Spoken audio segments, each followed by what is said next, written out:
warahmatullahi wabarakatuh. Sebelumnya, terima kasih atas kesempatannya. Kami dari kelompok 2 mata kuliah Sistem Pengendalian Manajemen kelas GA akan membawakan sebuah materi pada topik bab 10 yang berjudul Analyzing Financial Performance Report. Sebelum itu, kami akan memperkenalkan diri terlebih dahulu.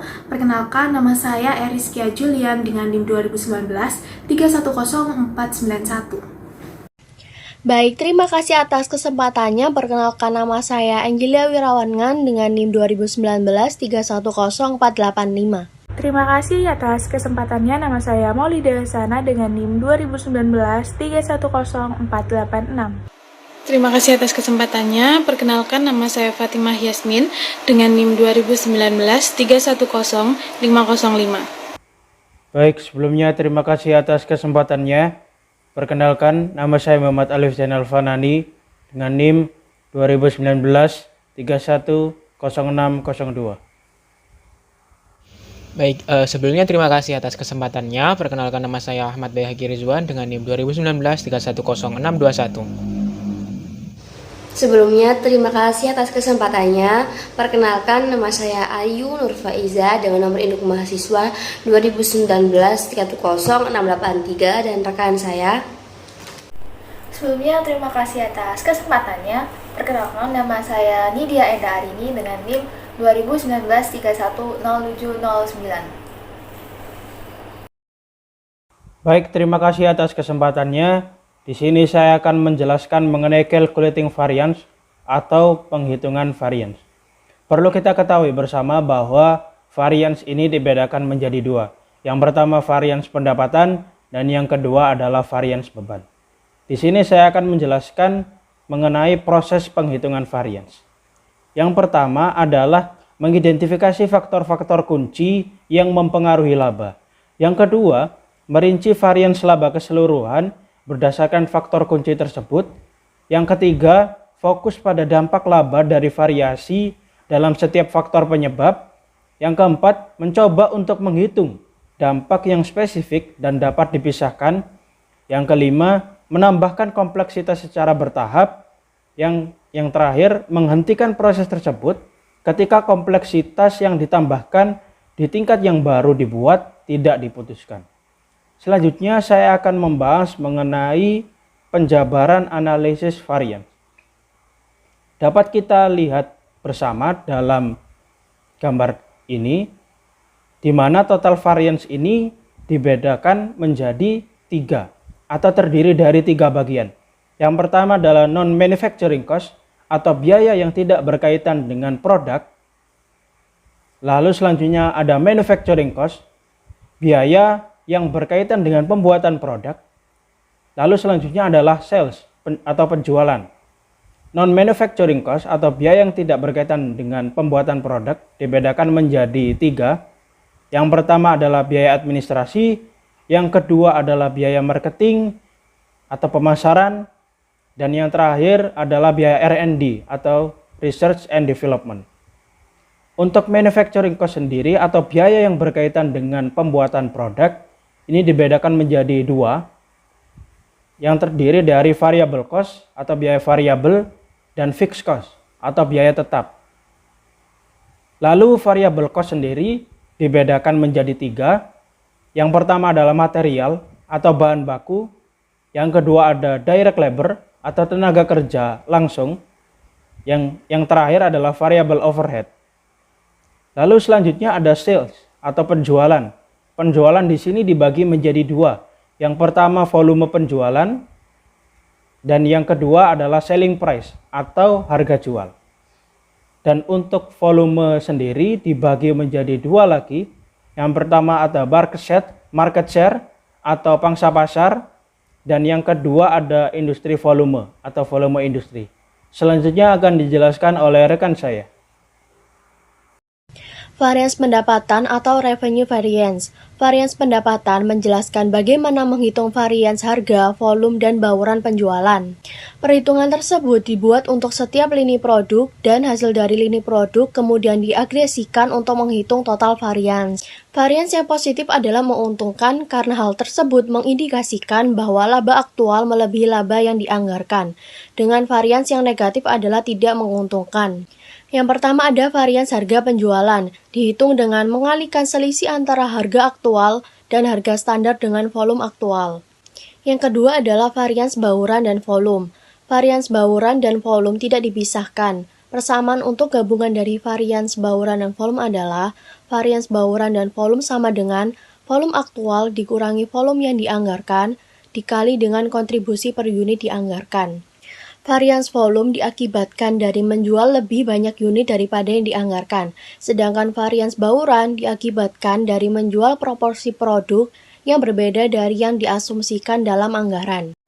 Jika unit bisnis tersebut memiliki bauran yang lebih kaya, contohnya proporsi produk yang lebih tinggi dengan margin kontribusi yang tinggi, laba aktual akan lebih tinggi dari yang dianggarkan.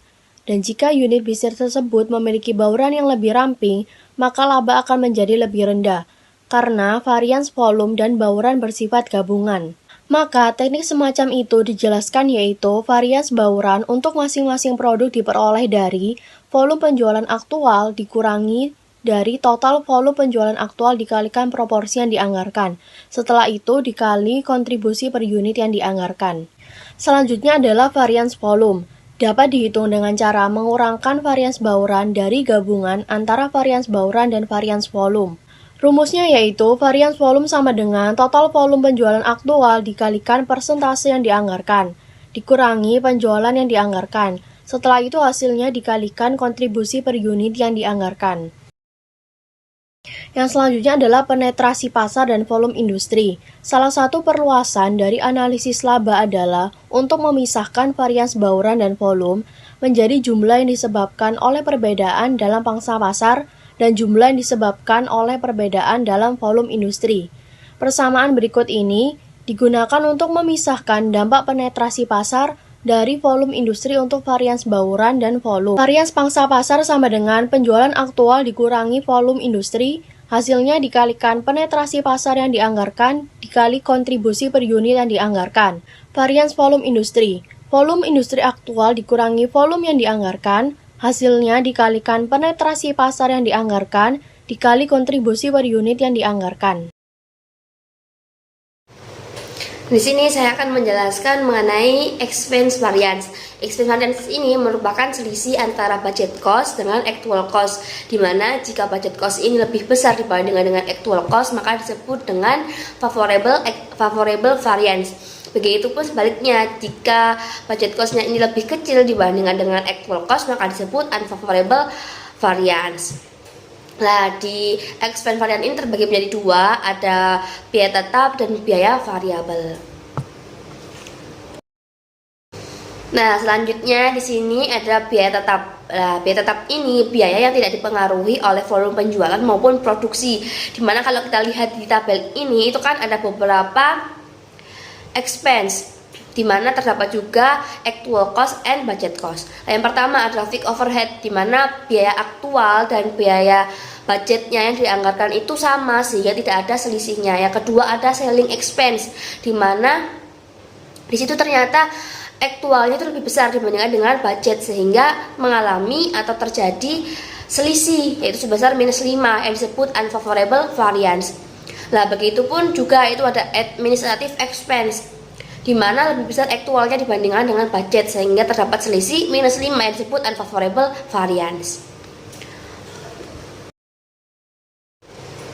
Nah, untuk selanjutnya ada biaya variabel. Biaya variabel ini keterbalikan sama biaya tetap, di mana biaya variabel ini biaya secara langsung yang sebanding dengan volume. Lah, di mana biaya produksi variabel yang dianggarkan ini itu harus sesuai dengan volume produksi yang sebenarnya. Lah, biaya produksi yang dianggarkan ini disesuaikan dengan jumlah yang sebenarnya terjadi dikeluarkan pada tingkat produksi aktual dengan mengalihkan setiap elemen biaya standar, yaitu untuk setiap produk dengan volume produksi untuk setiap produk tersebut. Nah, kalau kita lihat pada Exhibit 10.11 itu kan menunjukkan bahwasanya terdapat variance unfavorable variance yaitu sebesar 13.000 pada bulan Januari. Nah, itu disebut sebagai spending variance karena dihasilkan dari pembelanjaan 13.000 itu melebihi anggaran yang disesuaikan. Nah, kalau kita lihat di tabelnya itu kan ada 11.000, ada 12.000 yang terjadi unfavorable. Sedangkan yang terjadi favorable itu cuma satu, itu sebesar 10.000. Sedangkan hasilnya itu sebesar 13.000, yaitu dari 11 ditambahkan dengan 13 kemudian ditambahkan sama 10 sehingga menghasilkan minus 13. Kemudian volume yang digunakan untuk menyesuaikan biaya produksi variabel yang dianggarkan itu adalah volume produksi. Jadi bukan menggunakan volume penjualan yang digunakan untuk menentukan varians pendapatan. Sekian dari saya, selanjutnya akan dilanjutkan oleh rekan saya. Terima kasih. Di sini saya akan menjelaskan mengenai varians dalam praktik. Nah, yang pertama ini ada periode waktu dari perbandingan. Beberapa perusahaan menggunakan kinerja untuk tahun tertentu sampai dengan tanggal tertentu sebagai dasar perbandingan anggaran. Untuk masing-masing periode, perusahaan akan menggunakan jumlah biaya yang dianggarkan dan jumlah biaya aktual. Jumlah biaya aktual dalam laporan yang disiapkan per periode tertentu terdiri atas angka aktual untuk beberapa bulan ditambah estimasi pendapatan dan biaya. Kemudian yang kedua ada fokus pada margin kotor. Di banyak perusahaan, perubahan dalam biaya diperkirakan akan mengarah terhadap perubahan harga jual. Biaya dan harga jual ini menjadi hal yang harus dipertimbangkan. Oleh karena itu, tugas dari manajer pemasaran adalah untuk memperoleh dan memfokuskan margin kotor yang dianggarkan, yaitu dengan penyebaran yang konstan antara biaya dan harga jual. Margin kotor yang dianggarkan akan diatur oleh manajer pemasaran. Margin kotor sendiri adalah selisih antara harga jual aktual dengan biaya produksi standar. Selanjutnya akan dijelaskan oleh rekan saya. Terima kasih. Sebelumnya terima kasih atas kesempatannya. Di sini saya akan jelaskan tentang standar evaluasi. Nah, di dalam standar evaluasi ini ada yang namanya standar formal yang digunakan dalam evaluasi laporan. Nah, di dalam standar formal yang digunakan dalam evaluasi laporan ini ada 3 jenis, yaitu yang pertama standar yang telah ditetapkan sebelumnya. Nah, kemudian yang kedua ada standar historis, dan yang ketiga ada standar eksternal. Nah, yang pertama tadi adalah standar yang telah ditetapkan sebelumnya. Nah, standar ini merupakan standar di mana kinerja aktual itu dibandingkan di banyak perusahaan. Nah, apabila angka-angka anggaran diperoleh secara tidak beraturan, maka angka tersebut tidak dapat dijadikan dasar perbandingan. Nah, yang kedua ada standar historis. Nah, standar ini itu merupakan catatan kinerja aktual yang sudah terjadi. Nah, hasil yang didapat dari bulan tertentu juga dapat dibandingkan dengan bulan sebelumnya. Nah, kemudian standar ini juga dapat dibandingkan dengan bulan yang sama di tahun sebelumnya. Namun, standar ini memiliki kekurangan, yaitu kondisi yang dapat berubah, sehingga menyebabkan perbandingan tidak valid dan kinerja periode sebelumnya itu tidak dapat dijadikan patokan atau yang dapat diterima. Nah, kemudian yang ketiga ada standar eksternal. Nah, standar ini diturunkan dari kinerja pusat tanggung jawab atau perusahaan lain dalam industri yang sama. Nah, kinerja kantor cabang ini dapat dibandingkan dengan kinerja dari kantor cabang lainnya. Nah, banyak juga perusahaan itu mengidentifikasi perusahaan lain yang sejenis dan dapat juga dibandingkan. Nah, hal ini juga dapat disebut juga dengan benchmarking. Nah, selanjutnya ada yang namanya keterbatasan standar. Nah, keterbatasan standar ini menjelaskan ketika varians akan valid, itu akan terjadi ketika standar yang ditetapkan juga valid. Nah, hal ini mudah untuk mengacu pada varian yang positif atau negatif. Nah, dengan itu dapat dikatakan bahwa standar ini merupakan ukuran yang tepat mengenai bagaimana kinerja itu optimal. Nah, yang terakhir ada yang namanya full costing system. Nah, ketika perusahaan menggunakan full costing system, maka biaya overhead variabel dan tetap akan dimasukkan dalam persediaan pada biaya standar per unit. Nah, apabila persediaan akhir itu lebih tinggi, bisa jadi biaya overhead tetap yang terjadi di periode tersebut akan tetap berada di persediaan, bukan pada harga pokok penjualan. Nah, sekian presentasi dari saya. Selanjutnya akan dilanjutkan oleh rekan saya. Terima kasih. Baik, terima kasih atas kesempatannya. Di sini saya akan melanjutkan materi dari rekan saya. Materi saat ini adalah mengenai amount of detail atau jurnal rincian. Selanjutnya pada materi, dalam contoh, varian pendapatan dianalisis pada beberapa tingkatan. Pertama, secara total, lalu yang kedua, berdasarkan volume, bauran, dan harga. Yang ketiga, dengan menganalisis volume dan varian bauran berdasarkan volume industri dan pangsa pasar. Pada masing-masing level ini, proses berpindah dari satu tingkat ke tingkat lainnya sering disebut dengan mengupas bawang, yaitu lapisan-lapisan yang berurutan terkelupas dan prosesnya berlanjut selama detail tambahan tersebut dinilai bermanfaat. Dengan teknologi informasi modern, tentang segala tingkat detail dapat diberikan dengan cepat dan dengan biaya yang wajar. Masalahnya adalah untuk memutuskan beberapa banyak yang berharga, sebagian jawaban tergantung pada informasi yang diminta oleh masing-masing manajer. Beberapa berorientasi pada angka dan yang lainnya tidak. Baik, yang selanjutnya adalah biaya rekayasa dan biaya diskresi. Pada biaya rekayasa, varian yang menguntungkan dalam biaya rekayasa biasanya merupakan indikasi dari kinerja yang baik, yaitu jika semakin rendah biayanya, maka akan semakin baik kinerjanya. Hal ini bergantung pada kualifikasi bahwa kualitas dan pengantaran tepat waktu dinilai memuaskan. Yang selanjutnya, pada biaya diskresi, sebaliknya, kinerja dari pusat beban biasanya dinilai memuaskan apabila beban aktual hampir setara dengan jumlah yang dianggarkan, tidak lebih tinggi dan juga tidak lebih rendah. Hal ini disebabkan karena varians yang menguntungkan dapat mengindikasi bahwa pusat tanggung jawab tersebut tidak melaksanakan dengan mencukupi fungsi-fungsi yang disetujui yang akan dilaksanakan. Baik, terima kasih. Selanjutnya akan dilanjutkan oleh rekan saya. Baik, sebelumnya terima kasih atas kesempatannya. Kali ini saya kedapatan untuk menjelaskan mengenai keterbatasan dari analisis varians. Jadi di slide sudah tertera, meskipun analisis varian ialah alat yang ampuh, ia memiliki beberapa keterbatasan. Batas yang paling penting adalah meskipun ia mengidentifikasi di mana suatu varian itu terjadi, ia tidak menjelaskan mengapa sih varians itu bisa terjadi dan juga apa yang harus dilakukan setelahnya pada saat varians itu terjadi. Misalnya nih, di laporan menunjukkan adanya perbedaan yang signifikan nih dalam biaya pemasaran dan juga biaya promosi penjualan. Perbedaannya tinggi nih. Nah, namun analisis varian ini nggak menjelaskan mengapa sih perbedaan ini tuh bisa terjadi. Terus apa langkah yang harus dilakukan pada saat terjadi perbedaan yang tinggi seperti ini. Jadi dalam laporan juga tetap perlu dijelaskan penjelasan naratif yang menyertai laporan kinerja untuk memberikan informasi yang jelas kepada manajer. Seperti itu.